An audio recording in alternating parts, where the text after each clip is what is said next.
BBC News with Sue Montgomery. A right-wing libertarian has run out the clear winner of Argentina's presidential election. Javier Milei confounded pollsters by defeating the candidate of the governing Peronists, provisionally by more than 10 points. He's promised radical solutions to his country's economic woes. Our South America correspondent Katie Watson reports. It was a close race to the very end, but the former pundit, who at one point wielded a chainsaw on the campaign trail, won out. A man who's been likened to Donald Trump and former Brazilian leader Jair Bolsonaro. Javier Milei is untested.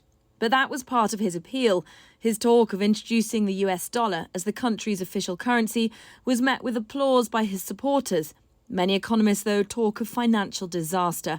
No matter, in a country where annual inflation is now over 140% and 2 in 5 people live in poverty, Javier Milei's win proves that Argentinians are fed up with traditional politics and economic disaster and are willing to try something new in an effort to make their lives better. The Brazilian president, Lula da Silva, has wished Mr. Milei good luck following his victory. On the campaign trail, the president-elect publicly criticised Lula's policies. The Colombian president, Gustavo Petro, said the result of the election was sad for Latin America.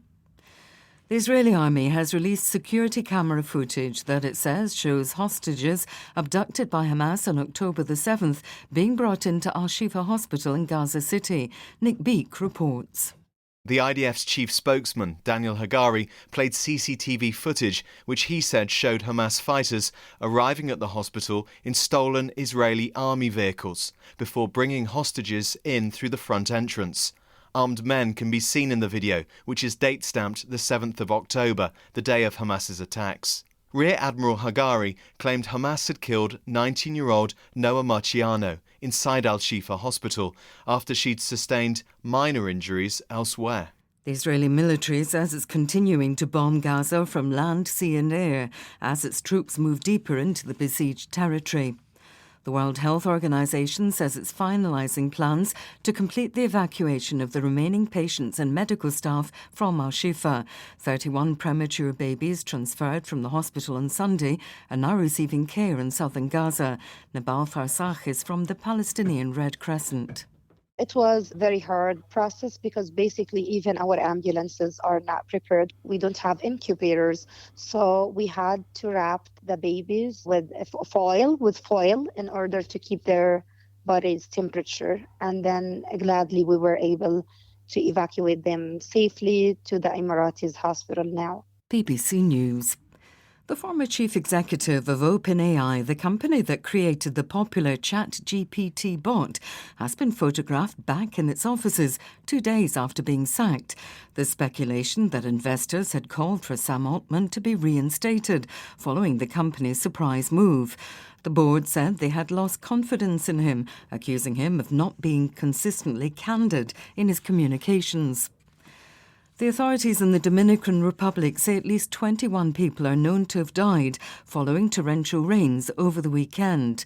President Luis Abinader described the storm, which damaged infrastructure and caused widespread flooding, as the largest rainfall event in the country's history. New research has found that last year's mid-season Men's Football World Cup led to players from Europe's top 5 leagues spending an average of 8 days longer out with injuries in the months following the tournament. The event in Qatar was the first time the World Cup had been played during a European winter. The study's author said the impact of the fixture congestion was consistent across Europe's leagues. The former First Lady of the United States, Rosalynn Carter, has died at the age of 96.